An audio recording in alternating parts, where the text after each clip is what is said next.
이튿날 그들이 베다니에서 나왔을 때에 예수께서 시장하신지라.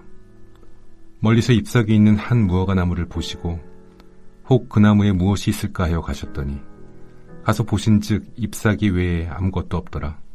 이는 무화과의 때가 아님이라. 예수께서 나무에게 말씀하여 이르시되 이제부터 영원토록 사람이 내게서 열매를 따먹지 못하리라 하시니 제자들이 이를 듣더라. 그들이 예루살렘에 들어가니라. 예수께서 성전에 들어가사 성전 안에서 매매하는 자들을 내쫓으시며 돈 바꾸는 자들의 상과 비둘기 파는 자들의 의자를 둘러엎으시며 아무나 물건을 가지고 성전 안으로 지나다님을 허락하지 아니하시고 이에 가르쳐 이르시되 기록된 바 내 집은 만민이 기도하는 집이라 칭함을 받으리라고 하지 아니하였느냐. 너희는 강도의 소굴을 만들었도다 하시매 대제사장들과 서기관들이 듣고 예수를 어떻게 죽일까 하고 꾀하니 이는 우리가 다 그의 교훈을 놀랍게 여기므로 그를 두려워함일더라. 그리고 날이 저물매 그들이 성 밖으로 나가더라. 그들이 아침에 지나갈 때에 무화과 나무가 뿌리째 마른 것을 보고 베드로가 생각이 나서 여쭤오되 라삐여 보소서 저주하신 무화과 나무가 말랐나이다. 예수께서 그들에게 대답하여 이르시되 하나님을 믿으라. 내가 진실로 너에게 이르노니 누구든지 이 산더러 들리어 바다에 던져지라 하며 그 말하는 것이 이루어질 줄 믿고 마음에 의심하지 아니하면 그대로 되리라. 그러므로 내가 너에게 말하노니 무엇이든지 기도하고 구하는 것은 받은 줄로 믿으라. 그리하면 너에게 그대로 되리라. 서서 기도할 때에 아무에게나 혐의가 있거든 용서하라. 그리하여야 하늘에 계신 너희 아버지께서도 너희 허물을 사하여 주시리라 하시니라. 어제 예루살렘 성에 입성하셨던 주님은 베다니로 가셨다가 그 다음 날 다시 예루살렘으로 길을 떠나셨습니다. 길을 가시던 중에 시장하셨던 예수님은 잎이 무성한 무화과 나무를 보시고는 열매가 있을까 하여 가까이 다가가셨습니다. 그러나 열매가 없었습니다.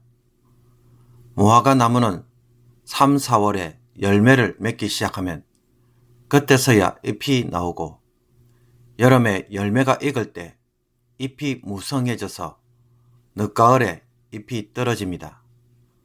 그런데 6월절 시기에 잎이 무성하다는 것은 극히 이례적인 일입니다. 어쨌든 잎이 무성하기에 열매가 있을 수 있겠다는 추측을 하게 만듭니다. 배가 고픈 상황에서 벌써 열매가 맺었나 라고 생각하면서 가까이 다가갈 수밖에 없는 것입니다. 그런데 잎사귀만 있고 열매는 없자 이제부터 영원토록 사람이 내게서 열매를 따먹지 못하리라 라고 하시면서 예수님은 저주하십니다. 이 시기에 무화과 열매가 없다는 것은 당연한 것이지만 예수님은 이 일을 통해 열매 맺지 못하는 이스라엘, 즉 열매 없는 성전의 종말을 선언합니다. 오늘 본문을 보면 열매가 없는 무화과 나무에 대한 저주 이야기 속에 무슨 사건이 품어져 있습니까? 성전 청결 사건이 있습니다. 이것은 겉만 화려하고 하나님이 요구하시는 거룩한 열매가 없는 유대교 성전이 결국 하나님의 심판을 받을 것을 가르쳐주는 사건입니다. 이 일 후에 예수님과 제자들이 예루살렘 성전에 들어갑니다. 유월절을 며칠 앞둔 성전 안에는 성전 제사에 드릴 희생 짐승을 매매하는 자들과 성전세를 내기 위해 돈을 바꾸는 자들, 또 비둘기를 파는 사람들이 시장처럼 진을 치고 있었습니다. 이 모습을 본 예수님은 들어오시자마자 상인들의 의자와 판을 둘러 엎으시고 물건을 들고 오고 가는 것을 막으셨습니다. 예수님이 이렇게 분노하신 것은 이와 같은 일을 하고 있다는 것 때문에 하신 것은 아니었습니다. 멀리서 제사를 드리기 위해 오는 사람들에게는 이런 일들이 필요하였습니다. 그러나 문제는 성전 안에서 이런 행위가 벌어지고 있다는 것입니다.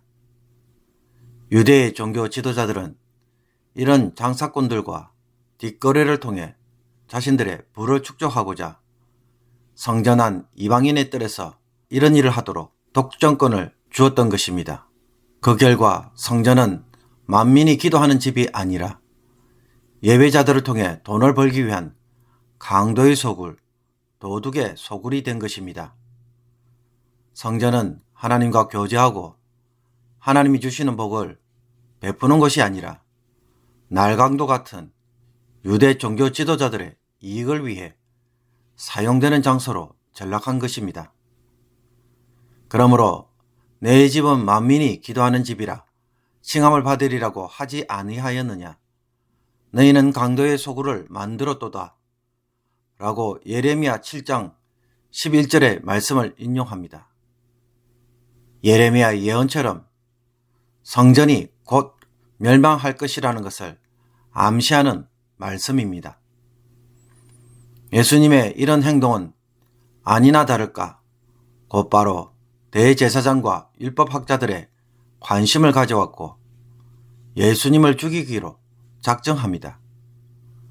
그러나 문제는 어떻게 예수님을 죽일 것인가 라는 것입니다. 많은 사람들이 예수님을 지지하고 환호를 하고 있었기에 사람들이 인정할 만한 적절한 제목을 찾기가 쉽지 않았습니다. 섣불리 함부로 처리했다가는 도리어 큰 소동만 일으킬 수 있는 것입니다. 이렇게 하루가 지나고 그 다음날 아침에 다시 예루살렘으로 들어가는 길에 제자들은 예수님이 저주하신 무화과 나무가 뿌리째 마른 것을 보고 놀랍니다. 그냥 잎만 마른 것이 아니라 뿌리째 말랐다는 것은 이것이 단 하루 만에 일어날 수 없는 기적적인 사건임을 보여줍니다. 그러자 이 말씀을 들으신 예수님은 제자들에게 또 다른 가르침을 줍니다. 그런데 22절에서 25절까지의 예수님의 이 말씀은 사실 이해하기가 매우 어렵습니다. 무화과 나무에 대한 저주와 성전 멸망에 대한 이야기를 하다가 갑자기 하나님을 믿고 기도하면 불가능한 일들도 다 이루어질 것이라고 말하고 있기 때문입니다. 먼저 예수님은 하나님을 믿을 것을 제자들에게 요구합니다. 예수님이 나무에게 말씀하셨을 때 예수님은 하나님이 그것을 들으시고 그렇게 행하실 것이라는 믿음이 있었습니다. 예수님은 나무 한 그루를 망가뜨리셨지만 그러나 제자들이 믿는다면 그들은 산을 들어서 바다에 던지는 일을 하게 될 것이라고 말씀합니다. 누구든지 이 산을 들리어 바다에 던져지라 하며 그 말하는 것이 이루어질 줄 믿고 마음에 의심하지 아니하면 그대로 되리라. 그렇다면 무화과 나무와 대조하여 제자들이 산을 들어서 바다에 던지는 일은 어떤 일이 되겠습니까? 예수님이 말씀하시는 이 산은 성전이 있는 산, 즉 성전산을 의미합니다. 성전산이 바다에 던져진다는 것은 성전에 대한 하나님의 심판을 뜻하는 것으로서 당시에 유대인의 입장에서 보면 있을 수 없는 일, 즉 불가능한 일입니다. 그러나 이런 불가능한 일을 하나님은 어떻게 하십니까? 제자들의 믿음과 기도를 통해 그와 같은 일이 일어나게 될 것을 제자들이 보게 될 것입니다.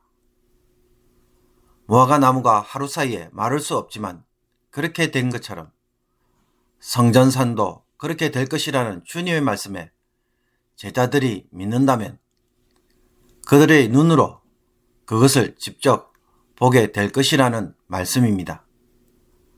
그리고 제자들이 기도할 때에 주님은 형제들을 용서할 것을 요구하고 있습니다. 그렇게 할 때에 하나님께서 제자들의 허물을 용서해 주시고 그 기도를 들어주시기 때문입니다. 무화과 나무에 대한 저주에서 보듯 예수님은 잎만 무성하고 열매 맺지 못하는 나무에 대하여 이제는 그 종말을 선포합니다. 하나님은 정말로 오랫동안 이스라엘이 하나님에게로 돌아오기를 기다렸지만 하나님에 대한 예배를 보여주는 성전은 어떤 것으로 전락했습니까? 형식적인 제사와 불을 축적하는 도구로 변질되었습니다. 그렇다면 이것을 어떻게 해야 하겠습니까? 계속 기다리고 방치하면 언젠가는 돌아올까요? 하나님의 본래의 뜻을 왜곡하는 일을 계속 내버려 둔다면 하나님은 인간의 악한 뜻이 하나님의 뜻이 되도록 허락하는 일이 될 것입니다. 그러므로 예수님이 오셔서 이제 무엇을 합니까? 성전을 청결케 합니다. 자신의 희생적 죽음과 십자가 사건을 통해 만민이 기도하고 응답받는 곳으로 다시 새롭게 세우시고자 합니다. 그래서 유대인이든 이방인이든 누구든지 믿고 기도하면 그 기도는 응답될 것이고 죄의 용서를 받고 서로에게 죄의 용서를 선포하며 하나님께서 그 용서와 기도에 응답하시는 일을 예수님을 통해 하실 것입니다. 주님은 강도의 소굴이 된 성전을 다시 만민이 기도할 수 있는 집으로 바로 세우시고자 정결케 하는 일을 하신 것입니다. 그러므로 이 말씀을 통해 오늘 성령님께서 우리에게 도전하시는 것이 무엇입니까? 하나님을 위해 살기보다는 나의 삶과 문제를 해결하기 위해 신앙생활을 하는 것은 없습니까?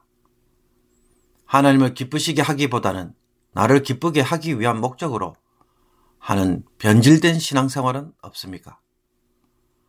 오늘 이 말씀을 통해 점점 형식적으로 신앙생활을 하고 있는 것은 없는지 성령의 음성에 귀를 기울이기를 원합니다.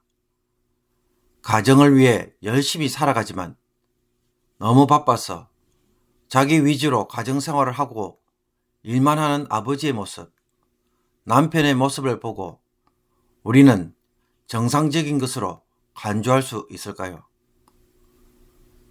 그렇지 않을 것입니다. 우리도 이와 같은 식으로 신앙생활을 하고 있는 것은 아닌지 되돌아보면서 이제는 내 문제 때문이 아니라 하나님 때문에 신앙생활은 저와 여러분이 되어서 주님이 주시고자 하는 복을 제대로 누리는 주의 백성이 되기를 주님의 이름으로 축복합니다. 기도드리겠습니다. 우리가 돌이킬 때까지 오래 참고 기다리시는 하나님, 하나님의 참으심과 긍휼을 함부로 무시하는 저희들이 되지 않게 하옵소서. 열매 맺지 못하고 잎만 무성한 무화과 나무처럼 자신과 하나님을 속이는 자가 되지 않게 하시며 나의 유익이 아닌 주님의 유익을 위해 살아가는 삶으로 다시 변화되게 하옵소서. 나의 신앙생활을 형식적으로 만드는 습관들이 많이 있습니다. 속히 버리게 하옵시고 이제는 주님 때문에 순종하는 저희들이 되게 하옵소서. 오늘 주님 때문에 사랑하고 주님 때문에 섬기고 주님 때문에 수고함으로 이제는 주님이 주시는 복으로 하루하루를 기쁘게 살아가게 하옵소서. 이런 신앙생활을 다시 체험할 수 있도록 성령님께서 저희들에게 믿음의 능력, 순종의 능력을 오늘도 부어 주옵소서. 예수 그리스도의 이름으로 기도하옵나이다. 아멘.